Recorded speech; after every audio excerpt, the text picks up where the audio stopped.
আলিপুর আবহাওয়া দপ্তর কি জানিয়েছে এক নজরে জেনে নেওয়া যাক। যে আজকে দক্ষিণবঙ্গের সব জেলাগুলোতে অধিকাংশ স্থানেই বৃষ্টিপাত হওয়ার সম্ভাবনা রয়েছে, হালকা মাঝারি বৃষ্টিপাত। আর উত্তরবঙ্গের সব জেলাগুলোতে অনেক স্থানে বৃষ্টিপাত হওয়ার সম্ভাবনা রয়েছে। আর আগামীকাল উত্তরবঙ্গ দক্ষিণবঙ্গ সমগ্র পশ্চিমবঙ্গেই জেলাগুলোতে অধিকাংশ স্থানে বৃষ্টিপাত হওয়ার সম্ভাবনা রয়েছে।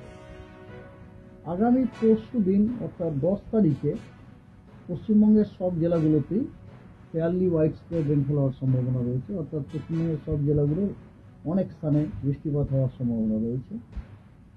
আগামী 11 তারিখে পশ্চিমবঙ্গের প্রায় সব জেলাগুলোতেই কিছু কিছু জায়গাতে বৃষ্টিপাত হওয়ার সম্ভাবনা রয়েছে। আমরা বৃষ্টিপাতটা কমে গেল, বুঝলেন তো, এক্সেপ্ট একদম নর্থ বেঙ্গলের একদম নর্থের যে 5টা জেলা অর্থাৎ দার্জিলিং, কালিম্পং, জলপাইগুড়ি, আলিপুরদুয়ার, কোচবিহার, এই 5টা জেলাতে বৃষ্টিপাত অনেক স্থানে হওয়ার সম্ভাবনা রয়েছে।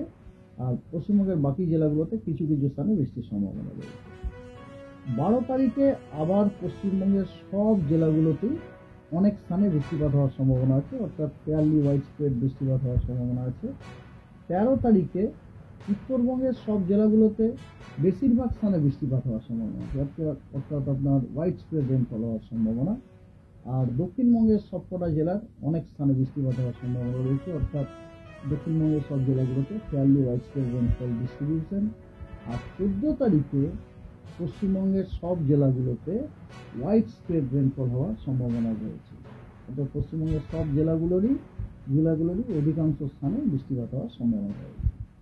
আর এছাড়াও আপনার আজকে দক্ষিণবঙ্গের বেশ কিছু জেলাতে ভারী থেকে অতি ভারী বর্ষণ, তার সাথে থান্ডারস্টর্ম, লাইটনিং এবং ঘন্টায় 30 থেকে 40 কিলোমিটার গতিবেগে ঝোড়ো হাওয়া বইবার সম্ভাবনা রয়েছে। সেগুলোতে কমলা সতর্কবার্তা দেওয়া হয়েছে। সেই জেলাগুলো হলো বাঁকুড়া, পশ্চিম মেদিনীপুর, পূর্ব বর্ধমান, হুগলি, উত্তর এবং দক্ষিণ 24 পরগনা। এই সব জেলাগুলোতে ভারী থেকে অতি ভারী বর্ষণ, তারপরে বজ্রবিদ্যুৎ এবং ঝোড়ো হাওয়া, এগুলো সব হওয়ার সম্ভাবনা রয়েছে। আর এটা বাদ দিয়ে দক্ষিণবঙ্গের যে বাকি জেলাগুলো, ওই জেলাগুলোতেও কিন্তু বিক্ষিপ্তভাবে দু এক জায়গায় ভারী বৃষ্টি, তার সাথে থান্ডারস্টর্ম, লাইটনিং এবং গাস্টি উইন্ড 30 থেকে 40 কিলোমিটার বেগে হওয়ার সম্ভাবনা রয়েছে। উত্তরবঙ্গের কেবলমাত্র জলপাইগুড়িতে বিক্ষিপ্তভাবে ভারী বৃষ্টির সম্ভাবনা আছে। এছাড়া আপনার কথা হচ্ছে, এই যে এত বৃষ্টির জন্য আজকে আমরা কিছু আপনার পসিবল ইম্প্যাক্টের কথা উল্লেখ করেছি। সেটা হচ্ছে যে টেম্পোরারি আপনার লো লাইন যে এরিয়াগুলো আছে সেখানে ওয়াটার লগিং হতে পারে, আন্ডারপাস যে রোডগুলো সেখানে ওয়াটার লগিং হতে পারে। এবং কথা হচ্ছে যখন আপনার খুব বেশি বৃষ্টি হবে তখন আমরা ভিজিবিলিটিটাও কমে যেতে পারে।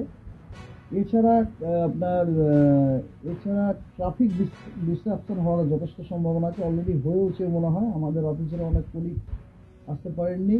এবং দেয়ার আর সাম কাঁচা বাড়ি যেগুলো আছে, কাঁচা বাড়ি আপনার তার যে ওয়ালগুলো আছে, এই ভারী বৃষ্টিতে কিন্তু কোলাপস করে যাওয়ার সম্ভাবনা রয়েছে। হ্যাঁ, এগুলো খুবই ভালনারেবল হয়। আর জলের লেভেল কিন্তু বাড়তে পারে। আর কিছু ড্যামেজ আপনার এগ্রিকালচারালও কিছু ড্যামেজ হতে পারে, বুঝতে পারছেন। আর এগ্রিকালচার এবং ভেজিটেবলেও কিছু ড্যামেজ হওয়ার সম্ভাবনা রয়েছে। তার জন্য কিছু অ্যাকশনও বলা হয়েছে। সেটা হচ্ছে যে মুভমেন্ট অফ দ্য ট্রাফিককে আপনার জুডিশিয়ারকে রেগুলেট করতে হবে।